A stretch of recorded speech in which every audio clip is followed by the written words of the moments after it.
nó cuối lên sân gió bà nụ bỏ lại nữa cho họ nó chỉ tổ lên chạy của bà nụ bỏ lại cho tôi bây giờ khi có chờ có cũng chạy bỏ lại gió nó tất nhiên như thế cho ra thì nú đây hết nè nút sai bên nói ha thì ta chỉ nó tát tập bỏ kê rồi nó môi mùn gió thôi rồi thì chỉ bỏ kê thì nó nói bự gió cho thì mà bài chỉ tiêu tầm nhiều nó nó chỉ biết cũng bài cũng này xí tất nhiên lúc xưa nó là chỉ tao khi làm giống những chơi nó thì cũng phải nấu bánh xí nè nó mò giống những chơi mình những chơi tốt ta là để chọc xem nè. Ok, so cú tuần nung chơi bây giờ bị devil lay nó cũng chỉ tao tốt cho nó khó east devil lay nó nè chơi cũng tôi bây giờ để cái của nó bỏ lại nó chơi tuần nung cho nó để tôi cắt cho nó but cú tôi ta nó mà cú tao gì thông qua đó cú cho nó chơi cú chuông người ta nói cho họ dùng một mình chơi dùng phim nó chơi nó nằm nó chỉ lái lên nó chỉ tỏi tu đi á chơi cú sân gió nó tôi nó mình chỉ tôi chơi cú tôi chờ bên thêm là cái nhà để tôi cắt cho nó sẽ bỏ lại yếu tố nè chơi lúc xưa nó là chỉ tao khi mình nhận chơi của chúng tao mình yếu lắm lắm mình nhận chơi nó mà yếu ta mình nhận chơi tốt ta nữa chơi chúng mình nhận chơi làm một nụ son nó vậy nụ chùa rong cơ hết mà I mean chỉ một chùa lên nó mà chùa hết rồi nè bữa thầu rồi lại cũng tua thầu chỉ tao bảo trả phải của chuyện mấy nè tua nó để rồi nó kể nó chỉ là kể xin nó cho nó là một cái kể gì mà là để rong cơ là thế thầu mà do đi tàu tua nó là ta chỉ mẹ cũng chỉ bao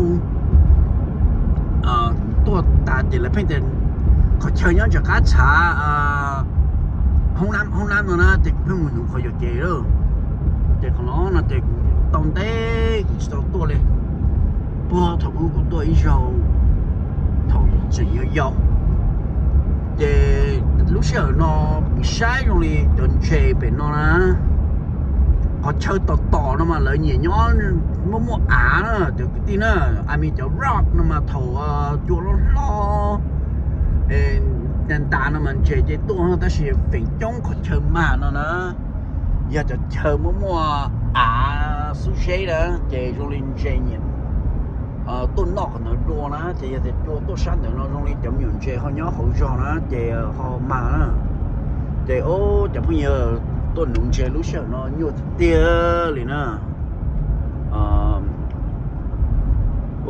perfect nó thọ cái mà so cho nó chỉ sắp bên nó man it's perfect sắp một mong tua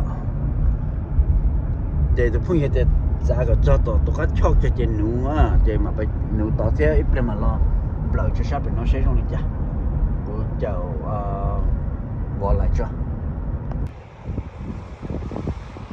bắt vô trong cái tiền này chứ bây giờ sẽ phải làm mà nữa mấy từ cái tiền mong cái tuần nụ nó để sẽ được phần nụ mà nó cơ nữa rồi nó tôi chỉ prepare chỉ ra lưu sẽ sáng nè để bé bay chờ ý tưởng bay xem là bé cho sẽ không cả có cho nó thì cũng chỉ tôi lịch về tàu chậu muốn mình có tiền gì nó sẽ là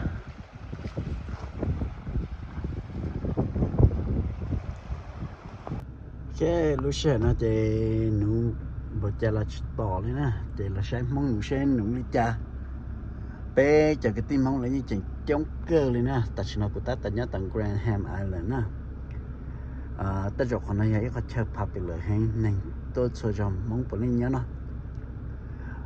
đèn đà lên gì nó cơ ta chỉ nó lên nè cũng bởi xem không nó lấy ít sự mê mà ta chỉ cho nó mê thầu nè thì cũng lo sai cho mong là nó sẽ là nó mà nó là cũng mà phải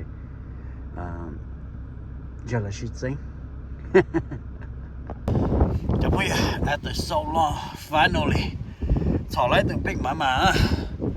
Oh my god, so có chuyện là của nhóm nó kia lên á nhớ cho lại có Grand Island á xe cho tỉnh thì nó thơ tụi xe cũng cho xong đó thì của nhóm cho nó lên theo lỡ bà chế nữa mà có tí lo nụ chi mà nè thì có nó nụ tao tiểu lọc kia đó thì của bài giống như chế thì sẽ điểm nhiều bắt tôi tàu nó bị nhỏ không nó cho nó sẽ chủ yếu tao xí là chủ yếu là chế nó nhé对起的起来的呢，用些给到一度了呢，这不用人车了。有的那都用人车呢，这好多 Grandland Island 都 stay 攀到了没人车呢，这那鸟那的车呢，这边没用人车了。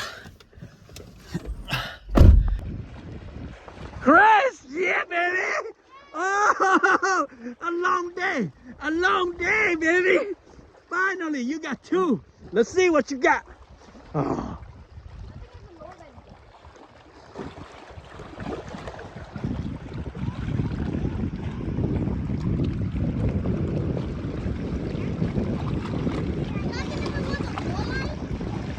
You do have your drap on, right? Yep. Oh, that's big. White Big Mama, baby. Big Mama. Big Mama. That's not Nolan. That's a Big Mama. That's Big Mama. Oh, Big Mama, baby. Big Mama. Big Mama. Put it right here. I'll get it. Oh.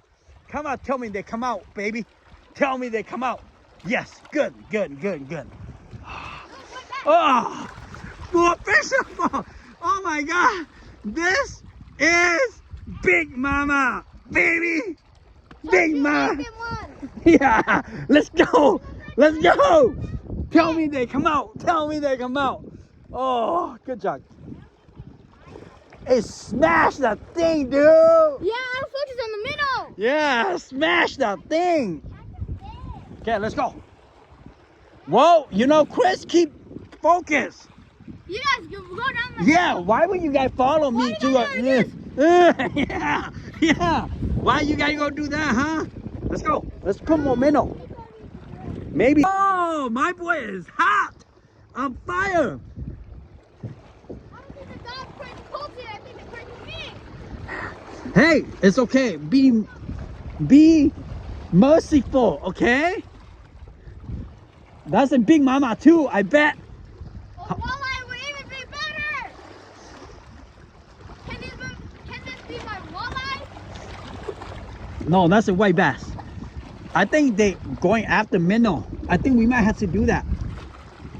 That's a white bass. That could be my record, bro. That could be my bigger one. Let me see. Put it right here. Bring it right here. Yeah, slow. Oh, baby. Oh, that's big. Oh, that could be bigger than the other one, Chris. Oh, yeah. Fat Mama. Fat. Can you grab it? I got it. That's bigger. Grab it. Chris, I think we're going to fish for a bit. Will you be okay with that? Yeah. That's bigger than that one, dude. Each one is bigger, dude. Oh, that's bigger, dude. Yeah, that's fatter too. Okay, I gotta go get anchor and then use minnow. Cole, come here. Come over here. Okay. Bây giờ chạy cái tim không lần chạp ấy nó hết nè. Nó thế nó chạy nhóc cơ kia là chạy cái tia. Bây giờ nó bên nó đẹp khổ nó mà. Nó xì nhông gì lên nè. Nó chua nó lo là cái chuyện nhung sát gần chua tua để thêm ăn dê. Sát chỉ một chua nó chỉ mà lấy thế nó để nó hẹn à. Giờ thì cái chỉ thay lỡ nó để cái chỉ lấy dê nè. Còn lại cái là chỉ tụ. Đúng không? Nằm mò chỉ lấy tụ lên. Để chỉ tỏi tè.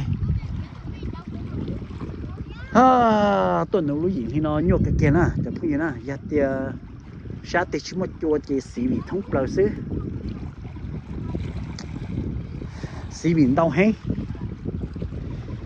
giờ này chỉ bao chờ má là tự nhiên nhột cái kia liền cái dầu nó tôi giờ dầu của nấu thiết chẳng phải tao sắp lờ nè thế của tao sắp lờ của nó là chim ma lên nào ok chỉ học nhiều chim ma xứ tin này chim ma này có chùa lông lại chơi chim ma lên sẽ tới cái sườn gió hả tới cái sườn gió sẽ bỏ giờ ma đó nhà chị này này bé lọt chế nè bé cho cái tim không là những chuyện trong cơ li ha tao cho anh chơi lọt cơ thế nè cho cái tim là tí cho xin nè để giờ chỉ thay để tàu giờ chỉ lái rồi để mà xin chỉ đồ này để video nữa